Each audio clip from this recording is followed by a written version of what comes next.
یہاں تک کہ یہاں خود کراچی میں مجھے یاد ہے پہلے ایک ڈویژنل کاؤنسل ہوا کرتی تھی. مجھے یاد ہے اس میں یہ قرارداد پیش ہوئی تھی، اخبار میں بھی آیا تھا کہ یہاں کراچی میں شراب پر پابندی ہو جائے. عجیب بات یہ ہے کہ اخباری خبر میں تھا کہ اٹ واز انومینسلی اڈاپٹڈ، یعنی سب لوگوں نے کہا کہ ضرور ہونا چاہیے. اس وقت کے کمشنر کو تو ویٹو کا حق حاصل تھا. اس نے کہا کہ یہ تو مشکل ہے کیونکہ اس سے ہماری ٹورسٹ ٹریڈ متاثر ہوگی، یعنی اگر یہاں شراب نہیں ملے گی تو ٹورسٹ نہیں آئیں گے، پھر بڑے بڑے ہوٹل وغیرہ کیسے چلیں گے. اس قسم کے اعتراضات کر کے وہ بات ختم کر دی گئی. اس کے معنی یہ نہیں ہے کہ وہ کمشنر بدمعاش تھا، اس کے معنی یہ ہیں کہ لوگوں میں اتنا زور نہیں تھا، چنانچہ لوگ چپ ہو گئے. اگر ان میں کچھ دم ہوتا تو کہتے کہ یہ کیا بات ہے، احتجاج کرتے، زور دیتے. لوگوں میں اتنا جذبہ پیدا نہیں ہوا تھا. لیکن اب میں سمجھتا ہوں کہ یہ چیز پیش ہوگی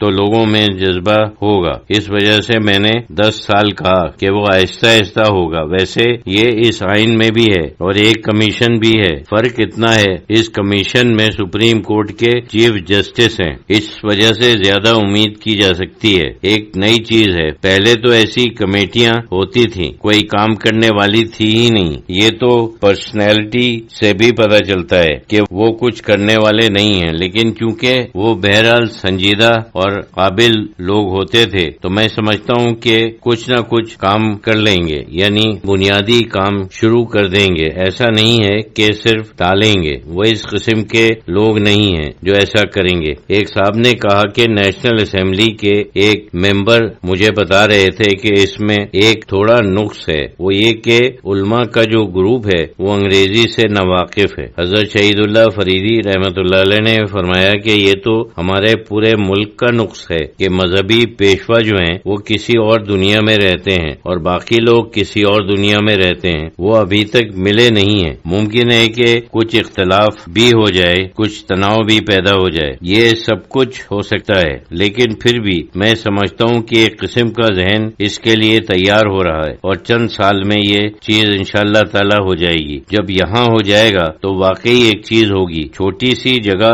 زبردستی فرمان کے تحت کرنا یہ تو کوئی اور بات ہے، لیکن یہاں کرنا بڑی بات ہوگی. اب تک کسی بڑے اور زیادہ آباد ملک نے اس قسم کا کام نہیں کیا. وہ اگر باقاعدگی کے ساتھ ہو سکے، یعنی باقاعدہ جو مرحلے ہونے چاہیے، یعنی پہلے قانون تیار ہو جائے، پھر نافذ ہو جائے اور سب لوگ اس کو قبول کریں تو وہ بہت بڑی بات ہے. لیکن سب سے بنیادی بات اس میں یہ ہے، ایک پرانی ذہنیت یعنی اپنے آپ کو کمتر سمجھنا، اپنے مذہب کو کمتر سمجھنا اور اپنی قوم کو پست سمجھنا چلی جانی چاہیے. ہم کچھ بھی ہوں، اسلام بہت بڑی چیز ہے. اگر ہم اسلام کے پیرو ہیں تو بس یہی ہماری خود اعتمادی کے لیے کافی ہے. ہمارے اوصاف کچھ بھی ہوں، اسلام کے اوپر خود اعتمادی ہونی چاہیے، جس کے معنی یہ ہے کہ اللہ کے اوپر بھروسہ اور اعتماد وہی سب کچھ کرے گا. جو اس کا پیرو ہوگا وہ ضرور کامیاب ہوگا. بروز اتوار بتاریخ 18 مئی 1975 عیسوی حضرت شہید اللہ فریدی رحمت اللہ علیہ نے فرمایا کہ دنیا میں سب سے مشکل کام شاید یہی ہے کہ کسی کا دل نہ دکھایا جائے. دیکھا جاتا ہے کہ اکثر لوگ اپنی زبان سے شاید نادانستہ طور پر یا ایسے ہی بے خیالی میں دوسروں کو تکلیف پہنچا دیتے ہیں. کبھی مجھ تک بھی اس قسم کی شکایتیں پہنچتی ہیں، یعنی کوئی نہ کوئی شاکر ہوتا ہے کہ فلاں نے ایسی بات کی، مجھے اس سے دکھ پہنچا. ایک دفعہ ایک عربی یعنی بدو نے حضور صلی اللہ علیہ وسلم سے کہا کہ ایک مختصر بات مجھے بتا دیجئے جس پر میں پابند رہوں. آپ صلی اللہ علیہ وسلم نے دونوں انگلیوں میں زبان پکڑ کر دکھلایا اور فرمایا کہ بس اس کے اوپر قابو رکھو. سب سے بڑا شر تو اسی سے نکلتا ہے، بغیر ایک خاص خیال کے یہ چیز نہیں ہوتی. صبح سے شام تک 10 بار انسان ایسی بات کہتا ہے جس سے کسی دوسرے کو